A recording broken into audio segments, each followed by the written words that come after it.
Assalamualaikum warahmatullahi wabarakatuh untuk anak-anak dan selamat pagi untuk yang beragama lain.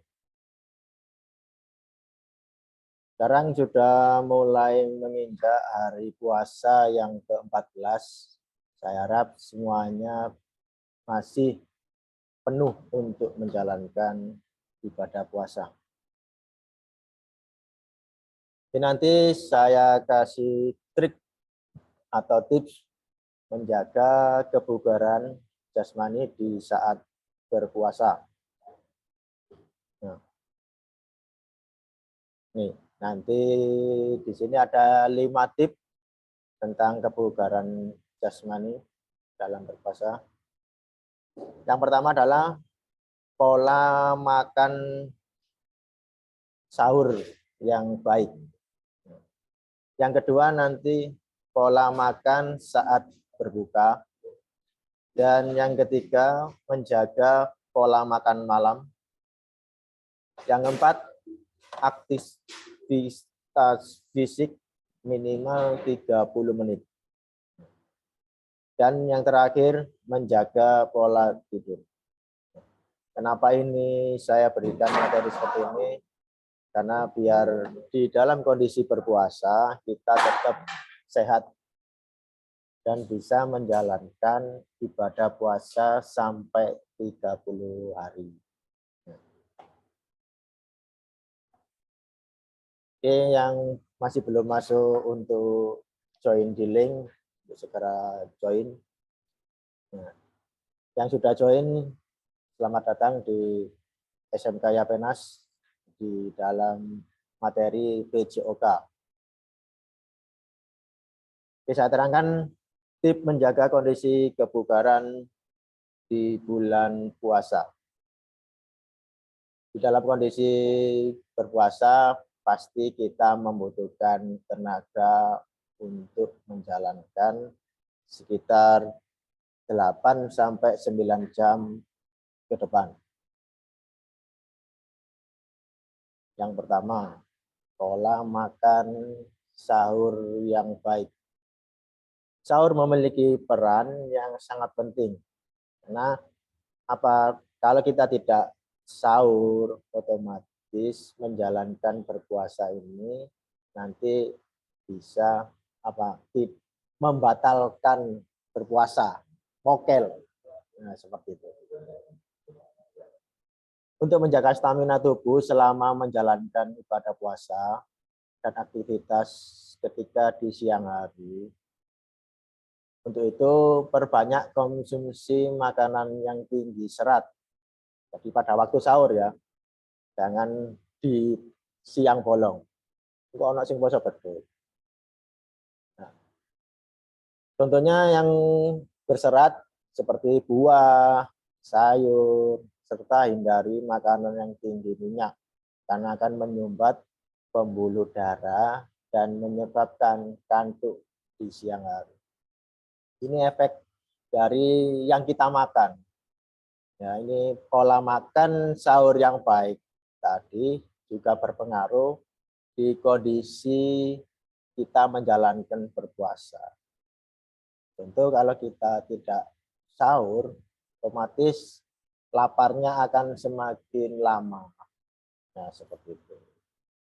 Caranya tadi supaya sahur ini menjadi bermanfaat, makan makanan yang berserat, contohnya buah, sayur, dan yang lain-lain.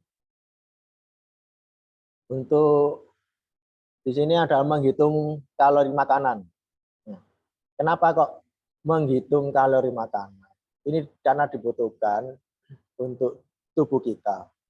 Di setiap kondisi tubuh perempuan dan laki-laki ini berbeda kebutuhan kalorinya. Jadi kebutuhan kalorinya ini juga dipengaruhi dengan tinggi badan, berat badan. Ya. Untuk menjaga kondisi ini bisa dihitung untuk kalori makanan untuk kita sahur.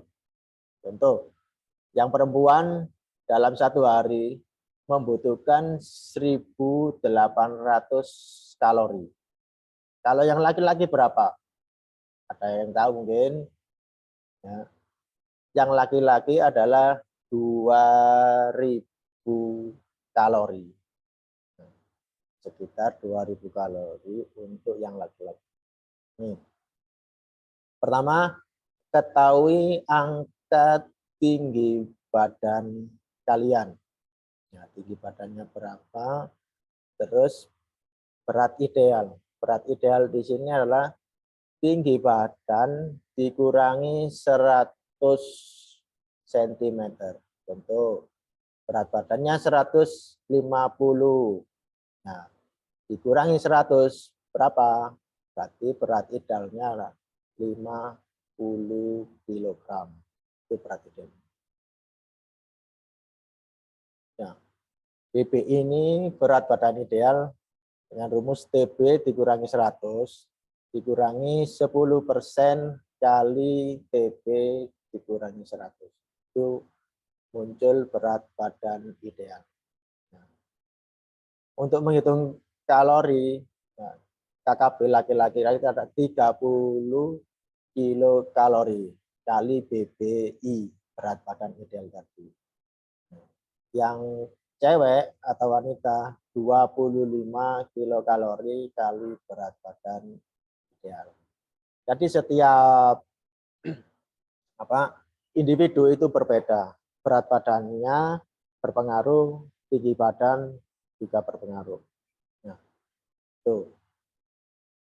Terus kalau kita makan ayam bakar saja dalam satu persajian 165 kilokalori.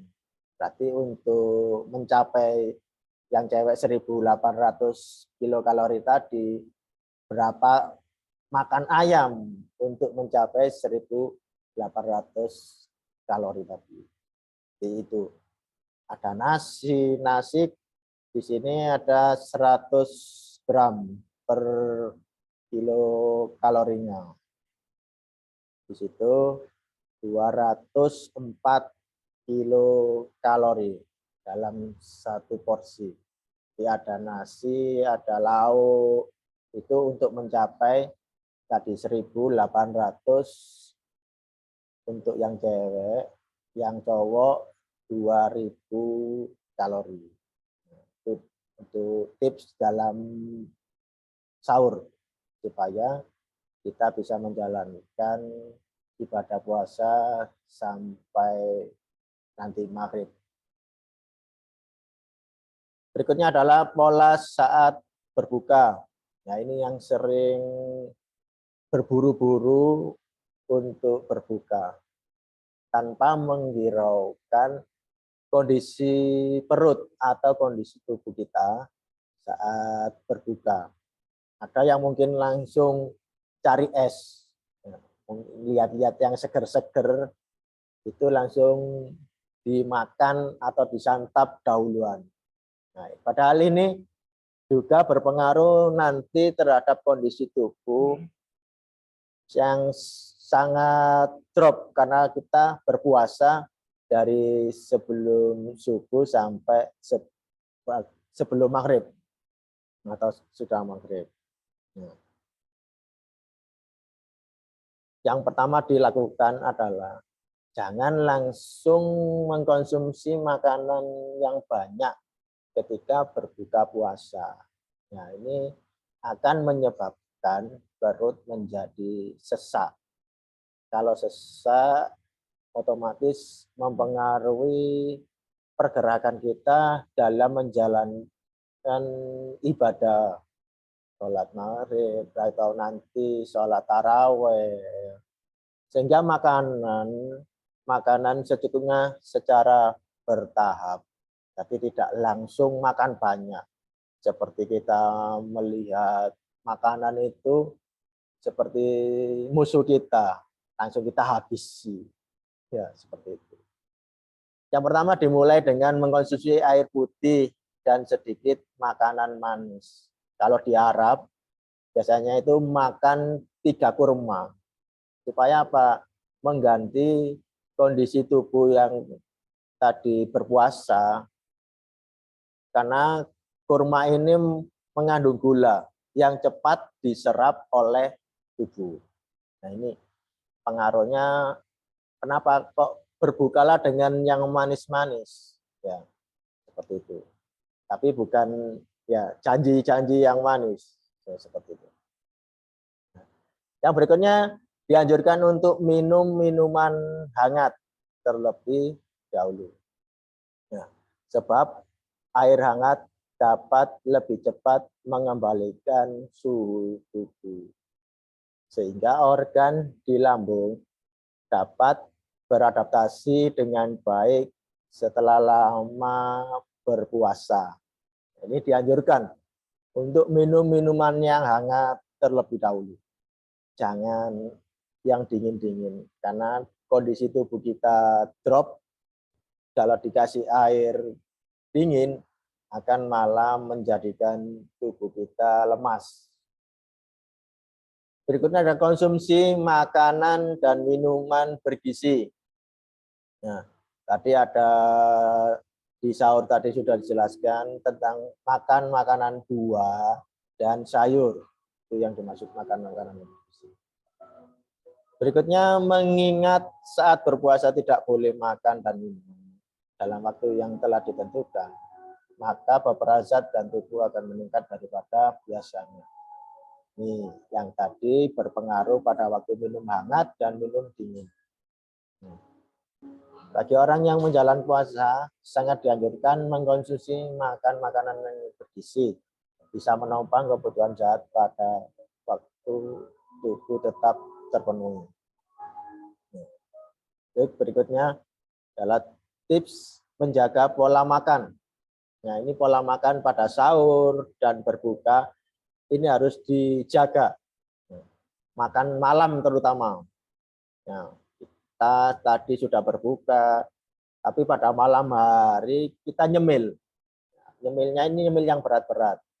Contoh, kita makan lagi nasi sama mie, campur lagi dengan lauk pauk yang lain. Ini makan makanan berat. Tidak dianjurkan untuk dimakan di malam hari. Karena pada waktu malam hari kondisi tubuh kita harus beristirahat. Supaya apa? Di bangun sahurnya tidak terlambat atau tidak mendekati imsak. Gitu. Untuk makanan malam terlalu banyak saat malam hari akan menyebabkan seseorang mengalami obesitas. Kenapa kok obesitas? Pada waktu tubuh kita tidur, kita makan, pengolahannya akan semakin berat di organ tubuh kita. Itu yang menjadikan obesitas. Nah, harusnya kita makan jam 10, tidur harus di jam 12. Kenapa? Harus diselesaikan dulu dalam organ tubuh, dalam kondisi kita bangun. Itu akan lebih mengondisikan tubuh atau yang kita konsumsi tadi itu bisa tercerna dengan baik. Kalau kita makan terus tidur, nah itu akan menjadikan obesitas tadi. Selain itu juga hindari konsumsi kopi atau soda. Kopi ini mengandung kafein. Otomatis setelah saya ngombe kopi, ini tidurnya juga akan berpengaruh. Biasanya tidurnya jam 9, kalau minum kopi mungkin dari tidur jam 10. Karena kopi juga menyebabkan sulit tidur atau minum soda. Selain itu, agar tetap menjaga makan tidak ada salah, kita harus tahu kandungan protein, terus kandungan gizinya, itu harus tahu. Misal, berbagai macam sayuran, telur, ikan, daging, dan kacang-kacangan ini banyak mengandung protein dan gizi. Itu yang harus kita makan. Yang berikutnya jangan lupa seimbangkan dengan mengonsumsi buah-buahan segar. Nah, ada apel, jeruk, pisang, ya, dan lain-lain itu juga bisa dikonsumsi. Biasanya yang di bulan puasa ini adalah sering mengkonsumsi kurma, ya, karena manisnya tadi bisa mengondisikan tubuh yang kurang cairan atau kurang dalam ya, mengondisikan tubuh tadi, gula cepat diserap oleh tubuh. Selain itu juga penambahan vitamin ini juga dibutuhkan karena pencernaan juga akan tetap lancar walau sedang berpuasa. Tips berikutnya adalah aktivitas fisik minimal 30 menit. Aktivitas fisik ini bisa dilakukan saat berpuasa. Bisa dilakukan pagi hari atau dilakukan di sore hari. Sambil menunggu berbuka, kita bisa berolahraga. Atau di malam hari, setelah kita sholat tarawih, itu bisa melakukan olahraga. Kenapa kok harus berolahraga? Karena tubuh kita tadi dari pagi sampai sore itu berpuasa. Kalau tidak berpuasa, ini kondisi tubuhnya akan menjadi tidak sehat. Jadi direkomendasikan setiap minggu dilakukan 3 kali aktivitas olahraga. Seminggu minimal adalah 3 kali. Waktunya berapa menit? Bisa 30 menit, bisa 50 menit, atau bisa 1 jam. Jadi kalau berpuasa, olahraganya apa saja yang harus dilakukan? Olahraga bisa berjalan, bisa berlari, jogging pelan saja. Ada yang mungkin bersepeda. Kalau dalam berpuasa disarankan tidak melakukan olahraga renang di siang hari. Karena itu juga bisa membatalkan berpuasa.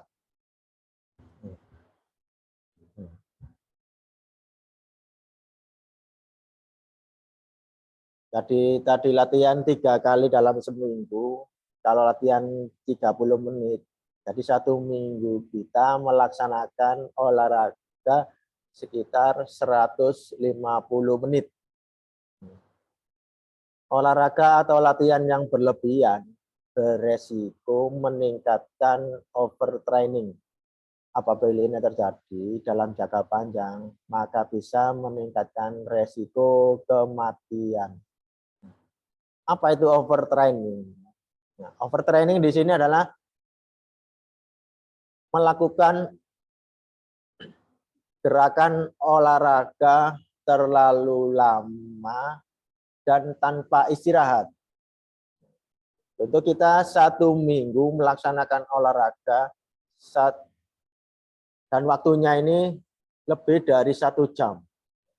Kondisi ini tanpa istirahat, yaitu yang dinamakan overtraining, bisa menyebabkan kematian. Ini tadi olahraga yang dilakukan pada bulan puasa. Yang pertama adalah olahraga melatih jantung atau kardio. Bisa dengan jogging, jalan cepat, hingga bersepeda. Nah, itu untuk olahraga melatih jantung atau kardio. Yang kedua adalah latihan kekuatan. Olahraga yang masuk kategori ini bisa diingatkan push up, sit up, back up, ya, squat thrust atau squat jump. Ini bisa dilakukan di rumah, bisa dilakukan di outdoor atau indoor. Yang ketiga adalah latihan kelenturan. Latihan kelenturan ini dengan yoga. Yoga bisa latihan juga pernafasan. Seperti cium lutut, ini juga melatih kelenturan. sesuai ruang sendi agar badan makin luas dan tidak mudah cedera. Nah, itu untuk olahraga yoga.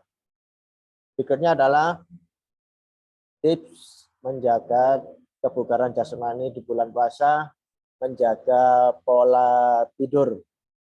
Pasti di bulan puasa ini banyak yang lebih banyak tidurnya daripada melakukan kegiatan. Nah, itu. Yang pertama adalah jika harus melakukan persiapan untuk sahur dan bangun di pagi hari, maka hindari tidur terlalu malam untuk keperluan yang tidak terlalu penting. Contoh, kita harus bangun sahur di jam 3. Nah, berarti tidurnya harus di jam 9. Kalau lebih dari itu, otomatis sahur kita akan molor. Nah, jadi hindari hal-hal yang tidak penting. Nah, contohnya apa? Mungkin bermain game, ya, atau mungkin hanya mengobrol dengan teman, ya itu harus dihindari. Supaya apa? Pada waktu sahur kita nanti tidak terlambat. Dan saat berpuasa, biasanya orang menggunakan waktu pagi hingga sore untuk melakukan berbagai macam aktivitas di luar rumah, terutama di sekolah untuk kalian ya. Waktu malamnya dimanfaatkan untuk beribadah dan waktu sepertiga malam untuk makan sahur. Ya, pagi untuk bersekolah atau sore ya, untuk beribadah ini juga harus dilaksanakan.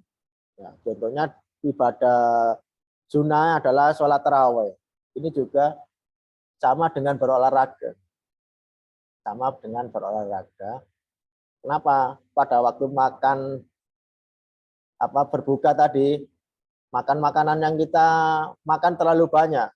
Ya, otomatis ini juga berpengaruh pada waktu sholat tarawih. Ya, kalau kita nanti makannya sedikit, otomatis pada waktu sholat tarawih tidak akan terganggu. Berikutnya, bukan berarti kamu tidak memperhatikan waktu istirahat, karena terlalu banyak aktivitas tanpa istirahat juga akan membuat daya tahan tubuh menjadi cepat lelah. Pada waktu berpuasa, sampai berolahraga terlalu lama, otomatis kondisi tubuh akan merasa haus atau lelah, ingin cepat tidur. Terlalu tidur terlalu banyak juga tidak bagus untuk tubuh. Kenapa? Karena pada waktu tubuh tidur, organ-organ di dalam tubuh kita tetap bekerja. Makanya pada waktu kita bangun, pasti akan haus atau merasa ingin minum. Nah, ini yang tidak diperbolehkan di bulan puasa. Moro-moro tangi, sampean golek ngombe. Nah, ini yang tidak boleh karena bisa membatalkan berpuasa. Oleh karena itu, kamu harus pandai mengatur waktu agar aktivitas beribadah, istirahat, ini seimbang. Sehingga puasa akan berjalan dengan lancar. Mungkin bisa menjalankan puasa dari hari pertama sampai hari akhir 30 hari bisa penuh berpuasanya. Nah, itu tadi sekian tips menjaga kebugaran jasmani di bulan puasa. Semoga bermanfaat. Semoga lancar dalam menjalankan ibadah puasa sampai akhir Ramadan. Sampai bertemu dengan Idul Fitri. Amin, amin ya rabbal alamin. Mungkin kalau ada pertanyaan, mungkin bisa diajukan dan bisa diselesaikan untuk hari ini.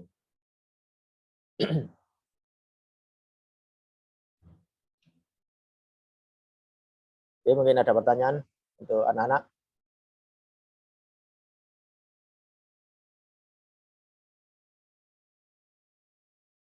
Oke, di sini ada satu pertanyaan. Mungkin bisa saya jawab. Pak, mohon izin bertanya. Jika saat berpuasa lebih baik latihan pagi atau pada waktu sore hari, Pak? Oke, saya jawab. Tadi sudah dijelaskan waktu berolahraga sekitar 30 menit atau bisa 1 jam. Dilakukan pagi hari atau sore hari, kalau saya sarankan di sore hari. Karena pada waktu latihan nanti bisa langsung berbuka puasa. Waktunya terlalu pendek. Maksudnya kondisi latihannya jam 4 sampai jam 5. Jam 5 ke jam berbuka ini kan singkat. Nah, ini tidak terlalu lama untuk menunggu berbuka. Kalau sampean latihan di pagi hari, otomatis menunggu berbukanya terlalu lama dan kondisi tubuh akan semakin lemah. Nah, disarankan untuk latihan di sore hari 1 jam sebelum berbuka puasa. Itu tip untuk menjaga kebugaran jasmani untuk mengisi waktu latihan. Atau bisa dilakukan penambahan setelah sholat tarawih. Ya, sholat tarawih ini bisa dibulkan. Karena apa? Kita sudah menjalankan ibadah berpuasa. Ya, itu saja mungkin dari saya. Oke, kalau tidak ada, saya akhiri. Assalamualaikum warahmatullahi wabarakatuh. Selamat beraktivitas menjalankan ibadah berpuasa.